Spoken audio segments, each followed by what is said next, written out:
How many times in your life have you started an exercise routine and struggled to stick with it? Um, Getting physical activity as we get older is really important. We get told all the time and we kind of know, but let's look at why is it so important to get physical activity, how much you should do, and what type of physical activity or activities are best for you. And at the end of this video, I'm going to give you a little, almost a little tool to help you decide what type of activity would be best for you. And I'm going to talk about physical activity because I think the word exercise comes with some problems. I don't know about you, but when I think about the word exercise, I see lots of running and jumping and sweating and sports. And now I don't mind most of those, but I also know that now that I'm getting on a bit, most of those things that I used to do as exercise that I enjoyed, I used to play basketball, I used to dance, I can't do them anymore in the way that I used to. So for me, when I talk about movement and talk about physical activity, and I avoid the word exercise because exercise has this particular almost, I don't know, meaning, whereas physical activity can be anything. At the moment, I'm actually standing making this video and I'm moving, and so I'm doing not very intense physical activity, but I'm certainly doing some physical activity. All right, so let's start with why it is so important. And we often get told that we need to move more because it's better for our heart, or we need to lose weight, or there are specific reasons that we think about physical activity as being important. But there's a bigger picture, and the bigger picture start with what we are designed to do, what our bodies are designed to do, and our bodies are designed to move. We're not designed to sit or lie down for any length of time. Long time ago, when we were still living in caves, and even actually not that long ago, I think even up till about probably the 50s, we moved a lot. There were a lot of things we were doing where we were constantly in movement. And that is what our bodies are designed to do. So, for example, if you sit for 20 minutes, all your organs are starting a process of shutting down, because all your organs require your muscles to move, to do things. So the muscles play a really important part in a lot of the processes that happen in your body, and processes that we don't even think about. I mean, and I'm talking about organs like your liver, your kidneys, your bladder, your lungs. Almost everything requires your muscles to be activated. And the only way that your muscles are activated is through movement. Now, even standing, if you were just to stand still, there's a little bit of muscle activity, meaning that the muscle that requires you to keep your posture, but it's not enough. So you need every muscle, every part of you needs to move to help your organs do what they need to do. So anytime when you don't move for 20 minutes, things are starting to slow down and start to change in your body.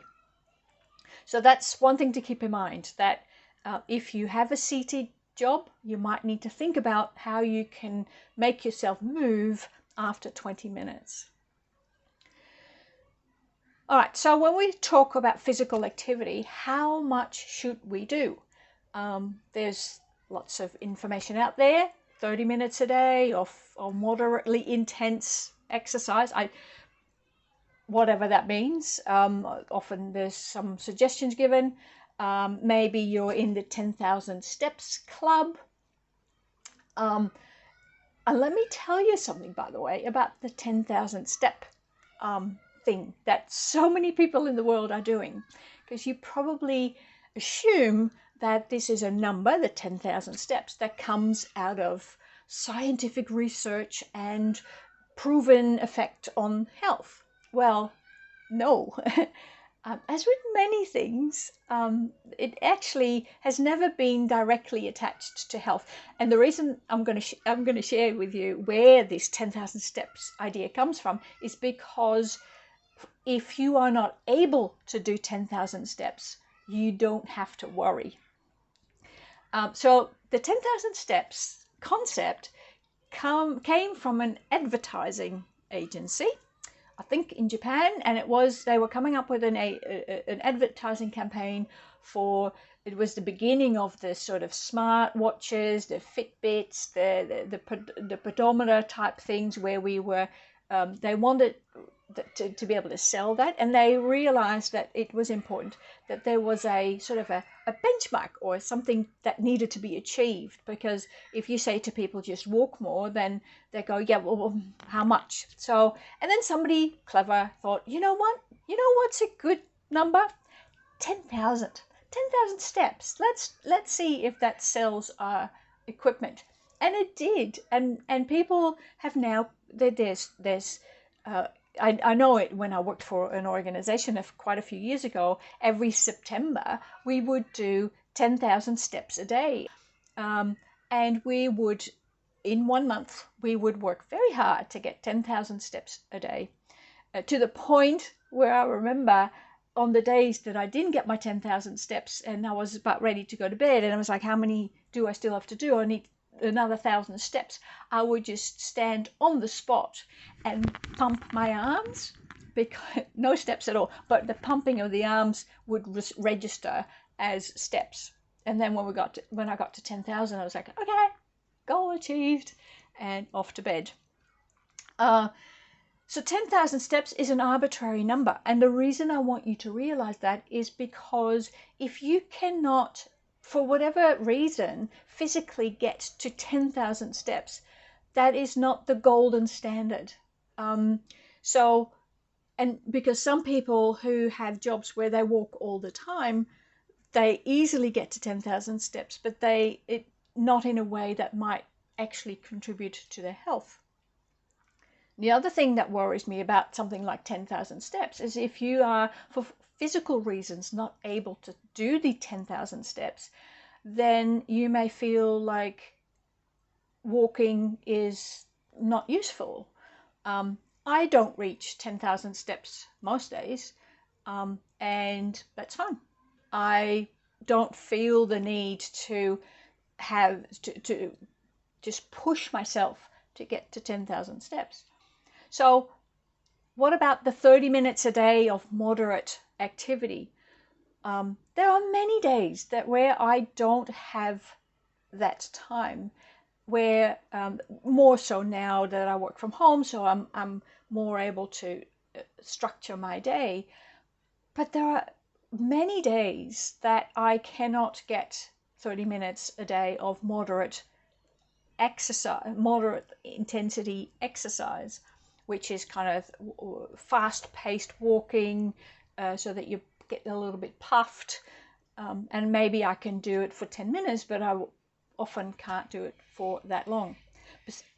On days that it's really, really rainy, like we've just had a few days, then I'm not going to run, go outside and try and get 30 minutes of intense walking going. And there's nothing I can do in the tiny where I can sort of change that. I can't.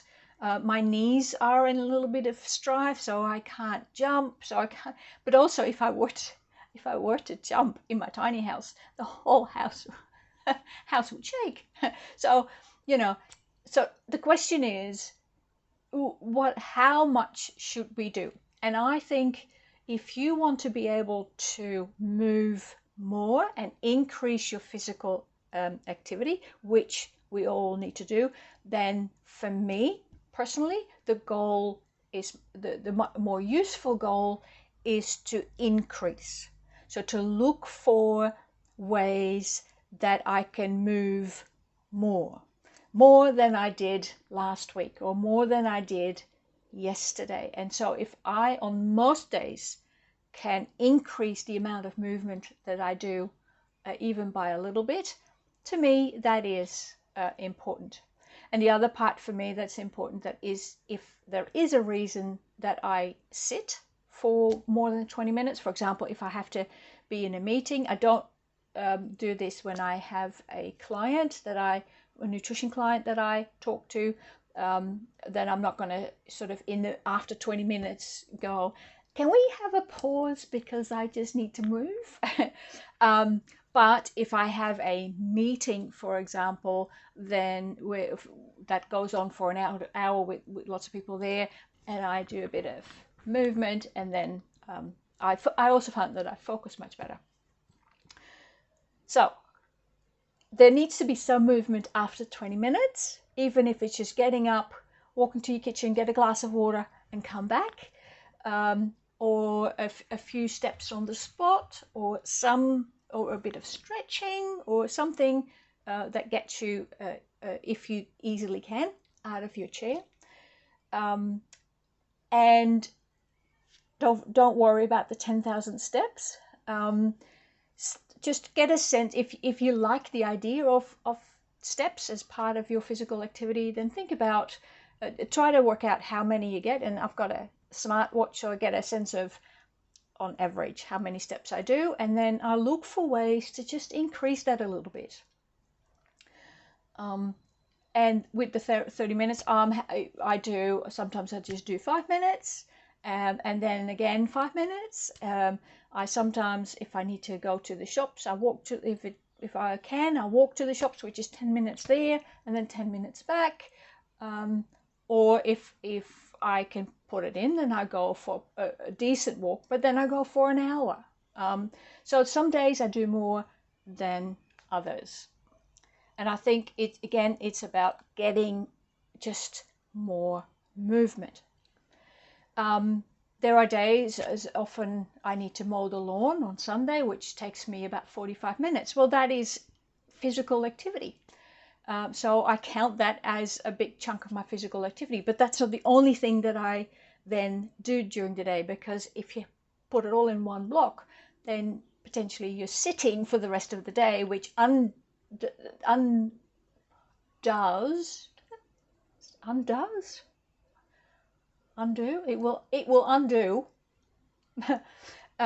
all the good that you did with if you did some activity for a longer period of time. There's also a lot of incidental activity that you can do that we often don't count. Cleaning the house, for example, or going up the stairs if you have something upstairs and coming down again. That is also physical activity. It uses muscles, it gets you moving, and depending on your fitness level, that going upstairs can be quite an intense activity. So all that counts as well. And I think if we start to look at how much of those incidental moments of physical activity we have, it just gives you that sense of, you're not starting from nothing, right? You're starting from somewhere, and you just look for ways to move more. One of the things that I found really helpful when I was working still and I had to get to work was that I took the train, and I would I would park a little bit further away from the train station, so there's a little bit longer to walk, and then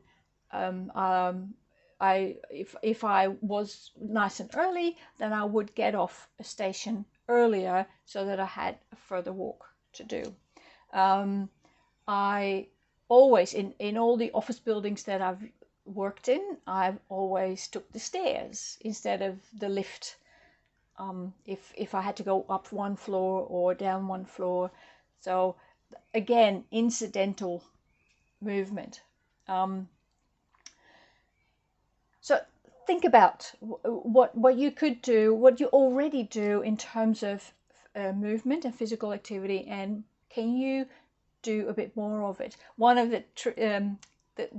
the interesting ways that you could do that is, if you have an upstairs, is instead of being really organized when you have a number of things that need to go upstairs, don't do it all in one, but do it one by one. So one thing, you go upstairs and you then come down, and then a bit later you go again and put something upstairs and come back down again. That way you've already done twice the amount of upstairs, downstairs that you did before.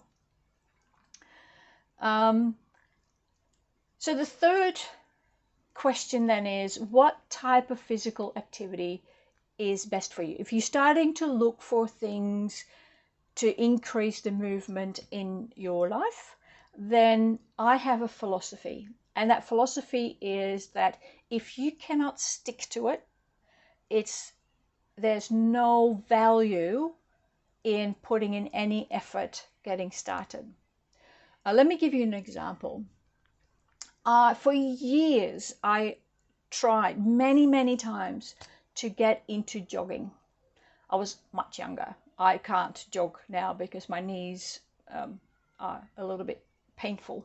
So that the pounding is not something that I enjoy, and my knees don't enjoy either, and my physio will not enjoy that, me doing that either. But for years I was like, everybody kept saying, oh, you know, jogging is so good for you, and people would talk about how good they felt after. And I tried many times to get into a jogging routine. But here's the thing, when I started jogging, so I would go outside and then start running, after not even 2 minutes, I would be so bored. And then I'd start to think, oh my gosh, how much longer? And then I start to feel all the muscles didn't work. I was getting tired, and I was getting sweaty, and I was getting puffed, and I never got to a point where people always say, oh, you get the runner's high. I never got there. And it wasn't that I didn't like being really physically active and running, as long as there was a ball involved. So I played tennis and I played basketball, and when I was younger, I played soccer with my brothers. That was fine, as long as there was the running was sort of a tool to get to do whatever we were doing, but not the main focus. Whereas on the other hand, something that I really enjoyed was swimming. And so swimming I can easily get into, and I can swim for a very long time and not have that same sense of, oh, is it over yet? Can I stop yet? Oh, much further. So this has become my philosophy. I accept that I don't like jogging, and so there's no point in putting effort into trying to start a jogging routine, because I won't be able to stick to it. So then it's wasted effort, but it also has a negative effect in the sense that I'll feel, every time I gave up, I felt like a failure. Like, why am I not able to get into a jogging routine when I can do so many other things, get into those and stick to them? So I felt like I failed. And when you feel like a failure, then the next time you try something, even if it's different, that sense of failure sits in the back of your head, and that colors how you then get into that new experience. So that's my philosophy, and I'm really pleased with that philosophy. So I only take on physical activity that I know I can stick to. And I think that's then the right physical activity for me.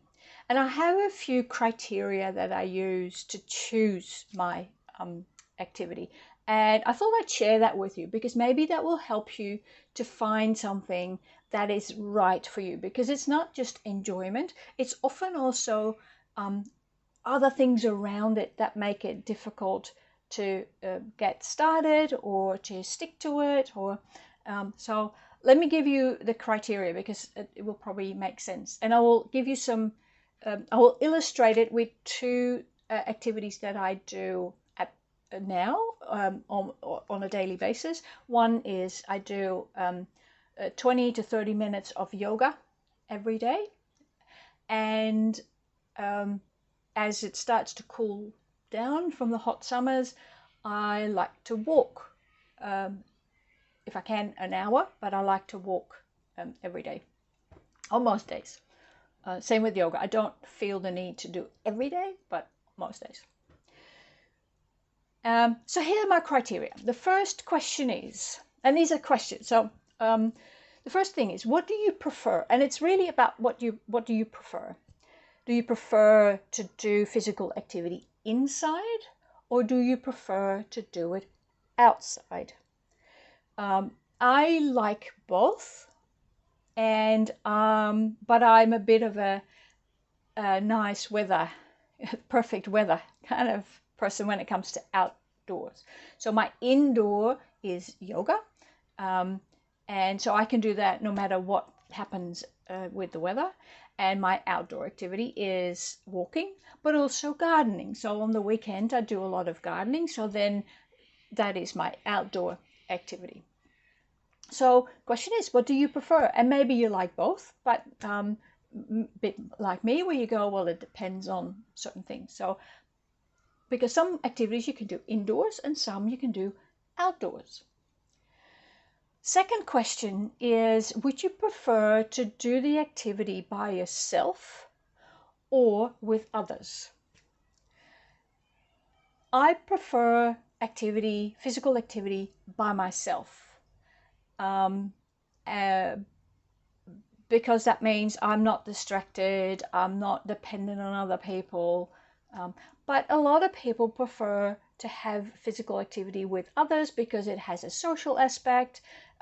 It can also be something where you can hold each other accountable. I remember when I played tennis that I often, if I didn't feel like going to tennis, which usually had nothing to do with the actual enjoyment I used to get from once I was there, but knowing that other people were expecting me to be there, and if I didn't go, I had to call and let them know. That was often a harder thing to do than just go and go to tennis.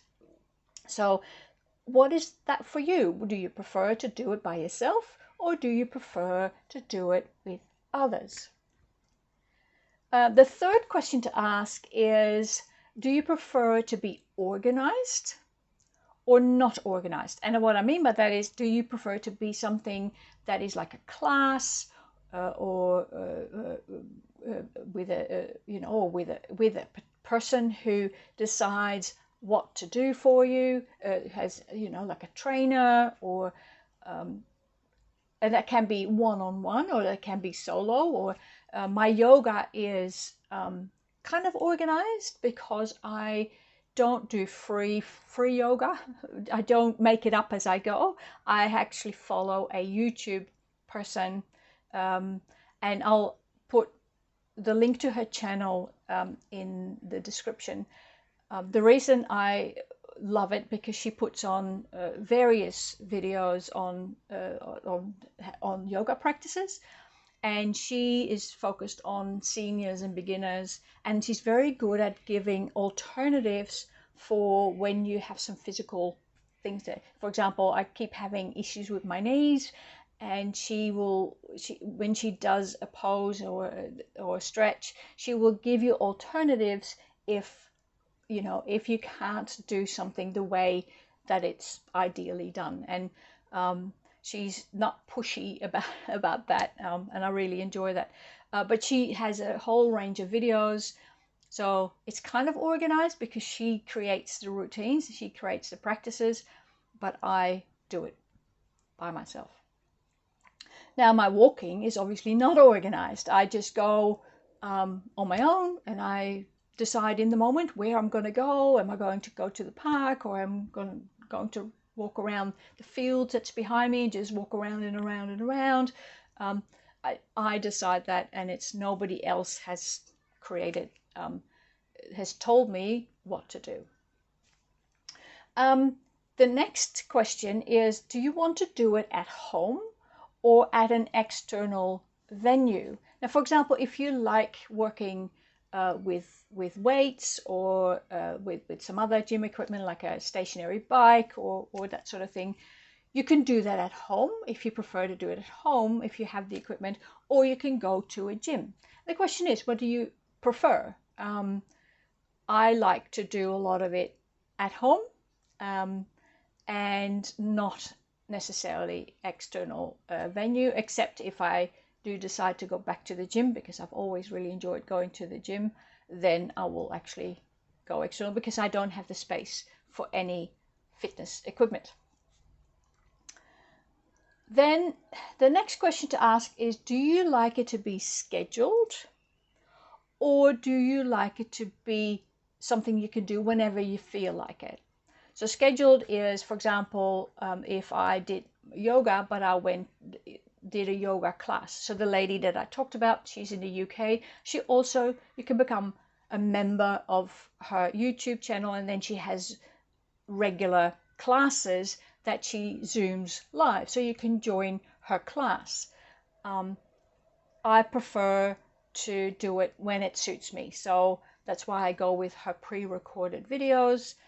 And I, same with walking, I could do a walking group, but I prefer to do it when it suits me. And sometimes it's at lunchtime, sometimes it's at the end of the day.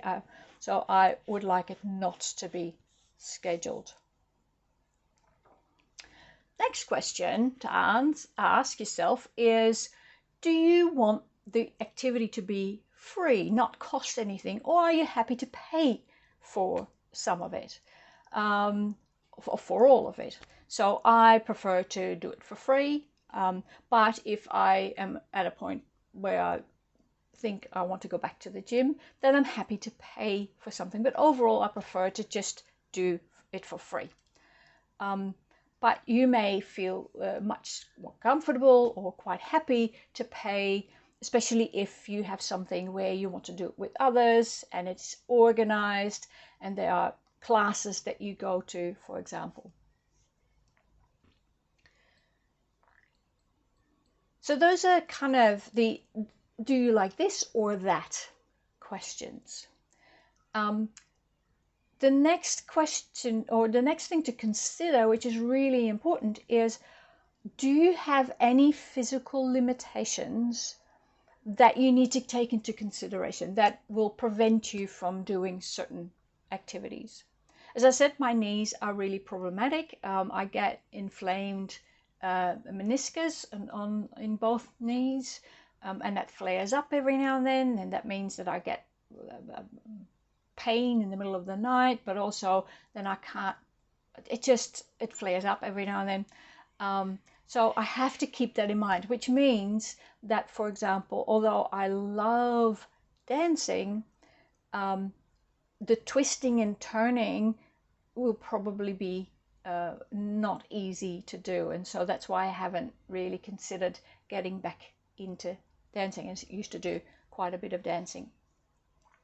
But you have to think about what are those physical limitations. And this is why it's so important that you don't fall into the trap of you have to do 30 minutes of moderately intense exercise a day if physically you simply can't do it. Because then you just beat yourself up over it, right? So the other thing is, that's why the 10,000 steps are not something to necessarily aim for if you know you can't walk that much. So what other things are you then able to do? So that brings me to the last question. And if you want to find a physical activity that you can stick to and that gives you all the benefit of physical activity, you need to do things that you enjoy. My love of movement really suffered when I was trying to force myself to try and get into a jogging routine. because I hate it. The other thing that I will never do is bike riding. Now, I'm Dutch, and so you may wonder, come on, don't you Dutch people all, aren't you born on a bike? Yes, because for me, when I grew up, I had to take the bike to school. I had to bike to any sporting events that I had to go to. I had then when I started work, I used to the bike to go to work and get rained on, and then take the bike back home. And the bike was for grocery shopping. The bike for me. A bicycle is a mode of transport, not enjoyment. I never enjoyed riding bikes. It was just the way to get from A to B in the Netherlands is bicycles. And yes, it obviously helps with health, but I never ever liked it. So now there are some activities that you need to do for specific purposes as you get older. On the one hand, there's activities that you need to do to increase your bone density, because if you've gone through menopause or you are going through menopause, then your estrogen levels are dropping, which means that our bones become less dense. And the activities that you need to do for that are the ones where there is a pressure on your bones. But they can be quite simple. So walking, dancing, even stair climbing, when you go up and down stairs, some resistance training, and even gardening. If you do gardening where you have to really dig into the soil, all those movements where there is pressure against the activity that you do will increase your bone density. And the other type of activity that we all need to do as we get older is activities that improve your balance. So dancing, yoga, Tai Chi, those types of activities are really important, because one of the major causes of unnecessary early death is falls, and as a result ending up in hospital. So start early and get those activities going, because once you're over or past the point of going through menopause, then it is much harder to build the muscle and to build the flexibility than when it was before. Unfortunately, female hormones do play a really big role in staying fit. Doesn't mean we can't, but we just have to work a little bit harder to do it. In a future video, I will talk more about things like bone density and what you can do to make sure that your bones are strong and healthy. So find physical activity that fits your criteria. So the questions that I gave you are about what do you need, what works best for you. Start to think about the things you love doing in terms of movement and how you can fit that into your what you need and what works best for you. Because if you love doing it and it works for you in terms of those needs, then it's much easier to get started, and it's much easier to stick to it. Let me know what of these tips that I've given you resonate with you, and let me know. Let us all know in the comments what physical activity do you really enjoy, and are you going to try and either do more of or build into your day.